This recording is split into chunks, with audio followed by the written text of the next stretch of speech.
So guys आज की Friday night SmackDown जो हो रही थी KFC यम अरीना इन लुजियाना केंटाकी से वो फाइनली एंड हो चुकी है एंड आज तो ब्लड लाइन की सेरेमनी भी होनी थी। तो चलिए एक बार नजर मार लेते हैं कि आज हमें क्या कुछ देखने को मिला। एंड नाउ आप देख रहे हैं रेसलमैनिक्स एंड सब्सक्राइब करना तो बनता है। तो शो की धमाकेदार शुरुआत होती है ब्लड लाइन से, जो पहले ही रिंग में खड़े होते हैं, जहाँ पॉल हेमन खुद को इंट्रोड्यूस करते हैं, बाकी सबको भी इंट्रोड्यूस करते हैं और कहते हैं कि देखो जब तक रोमन रेंस नहीं आते ना तब तक solo Sikoa he head of the table है और वो वहीं बैठेंगे जब तक रोमन नहीं आते। एंड अब टामा टोंगा सिर्फ टामा टोंगा नहीं रह गए बल्कि वो राइट हैंड मैन बन चुके हैं। Bye bye good night. इसके बाद थोड़ा बहुत गले मिलाना होता है, लेकिन फिर उसके बाद सोलो सिकोवा पॉल हेमन को रोकते हुए कहते हैं कि भाई ये क्या हुआ, टाटा बाय बाय क्या होता है, तुम कुछ भूल तो नहीं रहे। देखो पिछले हफ्ते हमने तुम्हें बचाया था, तुम्हें हमारा शुक्रिया नहीं कहना चाहिए। तो पॉल हेमन डरते हुए थैंक्स भी बोल देते हैं, बट टामा कहते हैं कि वैसे सच बताओ ना, हमें पॉल हेमन को मरने के लिए छोड़ देना चाहिए था, बट कोई बात नहीं, हमने उन्हें बचाया by the order of the tribal chief, हमें बचाना पड़ गया। जिसके बाद अचानक से Kevin Owens and street profits आकर उन पर अटैक करने लग जाते हैं, ब्लड लाइन को मारने लगते हैं और रिंग से खदेड़ने की कोशिश करते हैं और भगा देते हैं वहाँ से कि आज तुम कुछ नहीं कर पाओगे। फिर बैक स्टेज में हमें सोलो सिकोवा ने हेमन देखने को मिलते हैं, जहाँ पर सोलो सिकोवा कहते हैं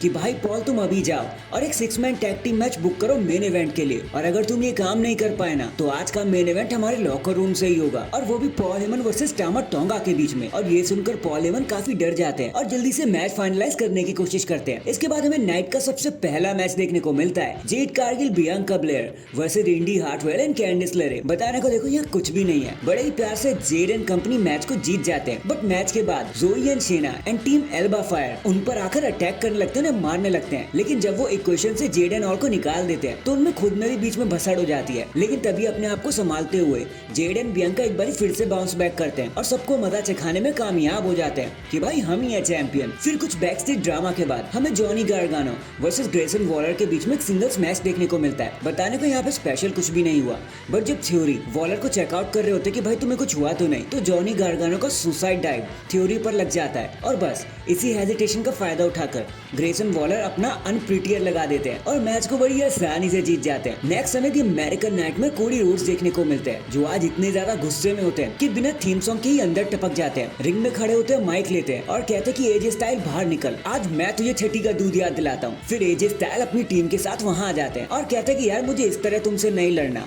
अगर तुम मुझसे लड़ना चाहते हो ना तो अपनी टाइटल ऑन द लाइन रखो, हम क्लैश एट दी कासल में लड़ेंगे, फिर तुम्हें जो बन पड़े वो कर लेना। बट कोडी रोड्स कहते हैं कि मैं तैयार हूँ, लेकिन याद रख ये मैच अब से चैंपियनशिप मैच नहीं होगा, अब ये मैच होगा आई क्विट मैच। जिसके बाद ये मैच आंखों ही आंखों में ऑफिशियल भी हो जाता है। Then AJ Styles and Cody Rhodes के बीच में घमासान हो जाता है, सारे ऑफिशियल्स इन्हें छुड़ाने की कोशिश करते हैं और निक एडिस सोचते हैं कि भाई ये क्या कसब हो गया, क्योंकि ये स्टार्स लड़ाई करना रोकते ही नहीं है। एंड इसके बाद हमें एले नाइट वर्सेस कार्मेलो के बीच में एक मैच देखने को मिलता है, जो बैक स्टेज में निक एडिस ने ऑफिशियल किया था, जहाँ बताने का कुछ ज्यादा नहीं हुआ, बड़ी आसानी से एले नाइट मैच को जीत जाते हैं। बट मैच के बाद वो वेट बेल्ट से हेडफोन खींच लेते हैं और कहते हैं कि लोगन तुम्हें जितने गेम खेलने ना मजे से खेल लो, बट याद रखना अगर तुम स्मैकडाउन पर नहीं आए ना तो मैं स्मैकडाउन तुम्हारे घर लेकर आ जाऊंगा। नेक्स्ट हमें द वुमेन्स चैंप बेली देखने को मिलते हैं, जो रिंग में आते हैं, कहते हैं कि at the clash at the castle में मैं पहली बार पाइपर को फेस करने वाली हूँ। बस इतना सुनते ही पाइपर एंड चेल्सी भी वहाँ पर आ जाते हैं, जहाँ चेल्सी कहते हैं कि देखो बेली तुम एक लूजर हो, तुम पिछले हफ्ते भी हार गई, सऊदी अरेबिया में हार गई और लास्ट वीक भी तुम्हें हार का मुंह ही देखना पड़ा, अब तुम इससे आगे क्या ही कर पाओगी। बेली हंसते हुए कहती है कि भाई छोड़ो पिछले हफ्ते की, मैं तो जीत गई थी और तुम क्या माउथ पीस हो पाइपर की, ये गूंगी है बोल नहीं सकती। बट मैं तेरी तरह नहीं हूँ चेल्सी, मैं पाइपर की रिस्पेक्ट करती हूँ,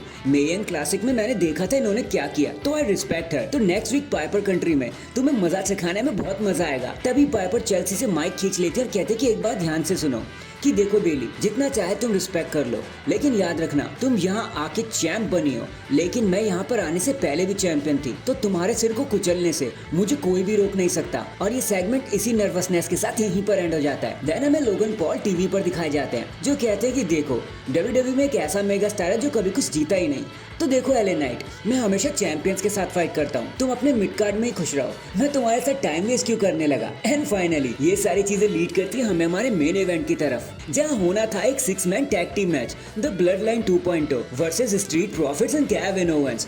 अब मैच स्टार्ट होते ये टीम एक दूसरे पर टूटने लगती है क्योंकि ये सारी कसर आज ही निकाल देना चाहते थे। हर जगह बस बॉडीज एंड केओस ही देखने को मिला हमें। बट जब टीम केविन उन पर भारी पड़ने लगती है ना, तो सोलो सिकोवा स्टील चेयर लेकर उन पर अटैक कर देते हैं और डिस्क्वालिफिकेशन की वजह से विनर बन जाते हैं टीम केविन। लेकिन इसका कोई भी फर्क नहीं पड़ता ब्लड लाइन पर। उनको तो बस ये था कि किसी भी तरीके से इनको मजा चखा दे, और वो ऐसा करते ही हैं। फिर इन दी एंड केविन ओवेंस को एक ट्रिपल पावर बॉम्ब खाना पड़ता है अनाउंस टेबल पर एंड डैंग। इसी के साथ हमारी आज की फ्राइडे नाइट स्मैकडाउन यहीं पर खत्म हो जाती है। वैसे आपका आज के शो के बारे में क्या कहना था, कमेंट करके जरूर बताना। एंड चैनल पर नया है तो चैनल को जल्दी से लाइक एंड सब्सक्राइब कर दो। बाकी मैं मिलता हूँ आपसे किसी और अपडेट के साथ। तब तक के लिए अपना ख्याल रखें और खुश रहें।